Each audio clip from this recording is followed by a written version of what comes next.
दोस्तों, आप सभी को स्वागत है हमारी YouTube channel RB story diary में। प्रिय दर्शकों, आज की कहानी में थोड़ा दर्द, थोड़ा प्यार और थोड़ा इमोशंस से भरा हमारी ये कहानी एक बेटे का फ़र्ज। आइए सुनते हैं ये कहानी। आदित्य अपनी माँ बाप का एक ही बेटा था। माँ बाप की जिंदगी था वो। आदित्य के पिता रमाकांत जी एक प्राइमरी स्कूल के टीचर थे। उनका सपना था कि उनका बेटा बड़ा होकर एक डॉक्टर बने।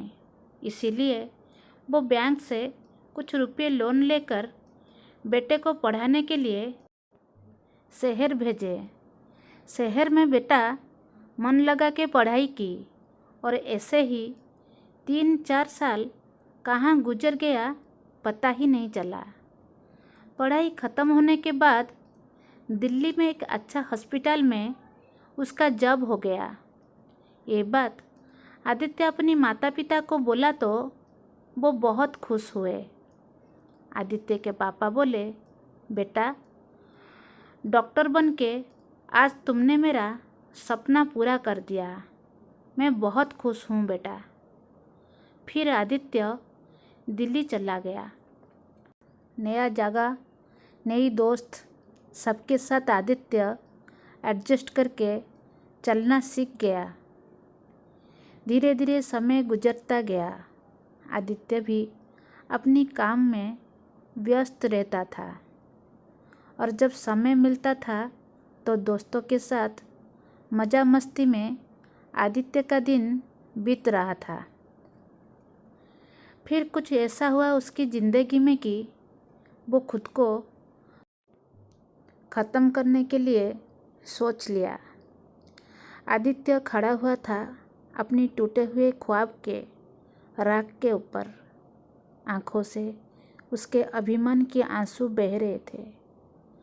वो चुपचाप खड़ा होकर सोच रहा था, सच में बहुत अद्भुत है दुनिया की कुछ रिश्ते, जिसके सूक्ष्म बिखरे हुए धागे को अगर ठीक करने की कोशिश करेंगे तो उसमें गांठ आ जाएगी और खोलने की प्रयास करेंगे तो वो आपस में उलझ जाएंगे।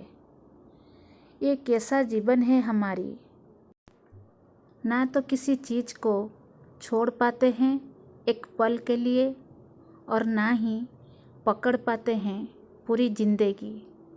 ना जी पाते हैं और ना ही मर पाते हैं।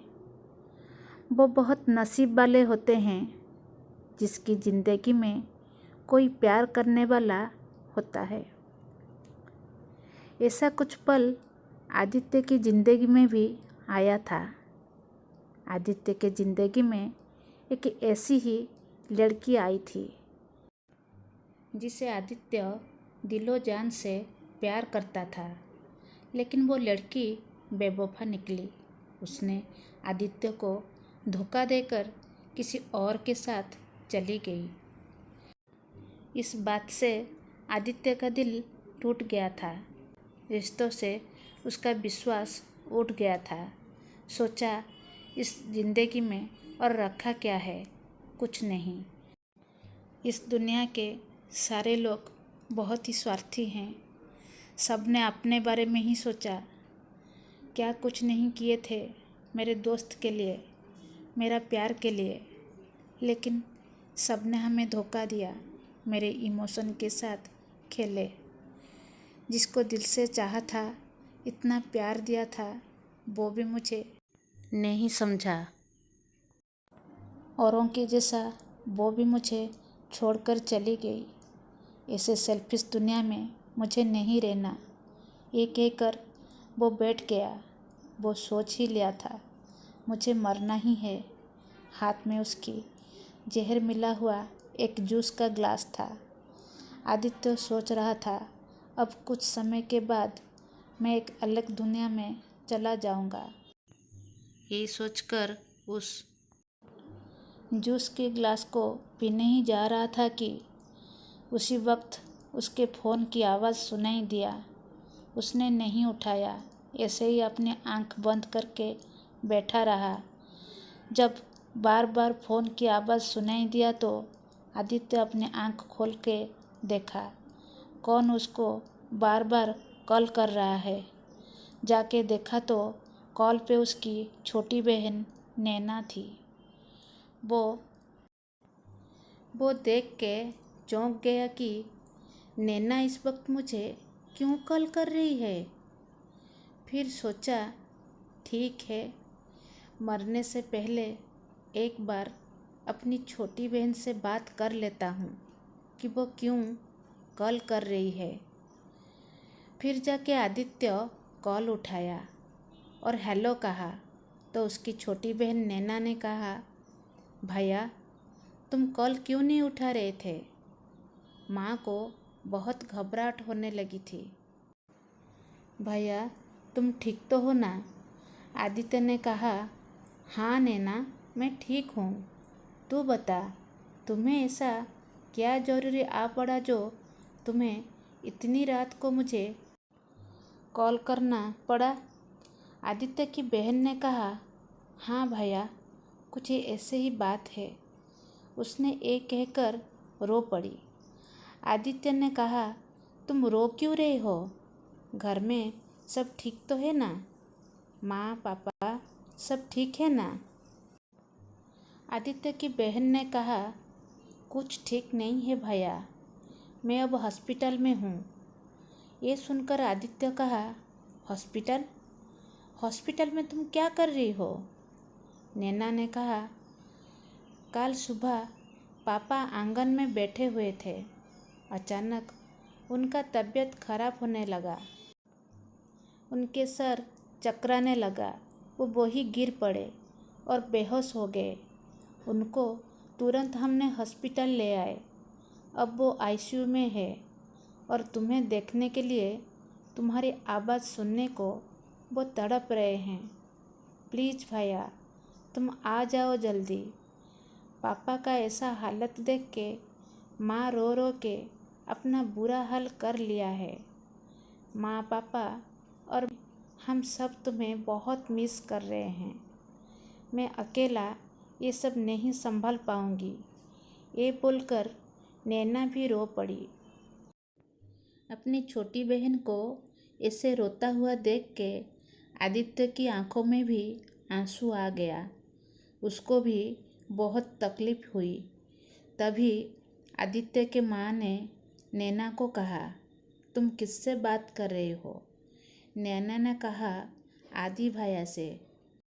तो माँ नैना से फ़ोन लेकर आदित्य को कहा, बेटा तुम कहाँ हो?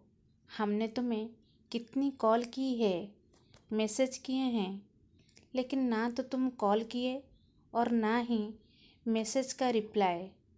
बेटा क्या तुम इतनी बिजी हो गए हो कि अपनी माँ पापा से बात करने के लिए तुम्हारे पास थोड़ा सा भी टाइम नहीं है?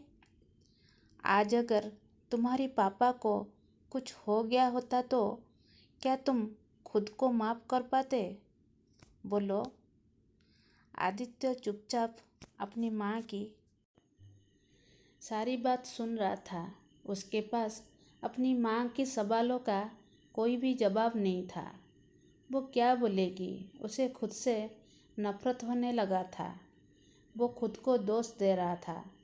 आज जो भी कुछ हुआ वो सब की जिम्मेदार वो खुद है। सच बोले तो आदित्य डॉक्टर बनने के बाद उसका ज़िंदगी एकदम से बदल गया था।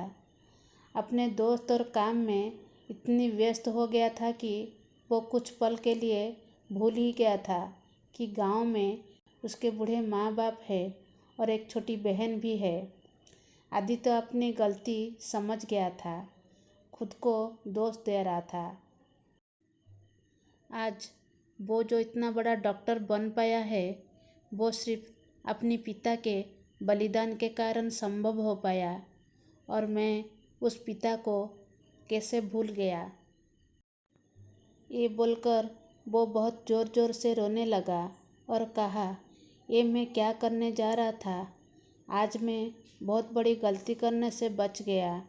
कुछ धोखेबाज लोग के लिए आज मैं अनजाने में ही उस इंसान को सारा जीवन दुख देने जा रहा था, जो मुझे जन्म दिए हैं, पाल पोस कर बड़ा किए हैं और आज तक मेरे हर सुख दुख को अपना कर दुनिया में मुझे सफल बनने का रास्ता दिखाए हैं।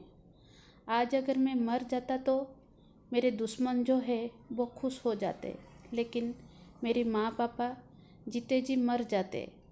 धन्यवाद भगवान, आपने मुझे सही समय में बचा लिया। आज तक मैं अपने लिए जी रहा था, अब मैं मेरा परिवार के लिए, मेरी माँ पापा, मेरी बहन के लिए जीऊँगा। बस बहुत हो गया। अब मैं एक बेटा होने का और एक भाई होने का फर्ज निभाऊंगा और मेरे पापा को कुछ नहीं होने दूंगा। आदित्य खुद एक डॉक्टर है, उसे पता है क्या करना होगा। जिस हॉस्पिटल में उसके पिता एडमिट हुए थे, आदित्य जाके वहाँ पहुँचा और वहाँ के डॉक्टर से पता चला कि उनके पापा का दोनों किडनी खराब है। डॉक्टर ने कहा अगर कोई डोनर मिल जाए तो आपके पापा बच जाएंगे। ये सुनकर आदित्य डॉक्टर को कहा, डॉक्टर आप ऑपरेशन की तैयारी कीजिए, मैं अपने पापा को किडनी देने के लिए तैयार हूँ। और ऐसे आदित्य अपने पापा का जीवन बचाया, उनको एक नया जीवन दिया। एक डॉक्टर होने का और एक अच्छा बेटा होने का फर्ज निभाया। आज आदित्य अपने परिवार के साथ है और बहुत खुश है। दोस्तों, पैसा और अपना प्यार के लिए कभी अपने परिवार को दुख नहीं देना। अंत में बस इतना कहना है, इस दुनिया में हर इंसान परिवार के बिना अकेला है। इसलिए दोस्तों, ज़िंदगी में दो इंसान का हमें ख्याल रखना बहुत ज़रूरी है। एक है पिता और दूसरी है माँ। पिता जिसने तुम्हारी जीत के लिए सब कुछ लुटा दिया हो, और माँ जिसको तुमने हर सुख दुख में पुकारा हो। इस कहानी का बस यही अंत है। दोस्तों, आशा करती हूँ आपको ये कहानी पसंद आई होगी। कहानी पसंद आई तो चैनल को लाइक कीजिए, शेयर कीजिए, कमेंट कीजिए। चैनल पर नए हो तो चैनल को सब्सक्राइब कीजिए, ताकि जब भी मैं नई कहानी अपलोड करूँ उसकी नोटिफिकेशन आपको पहले मिल जाए। धन्यवाद।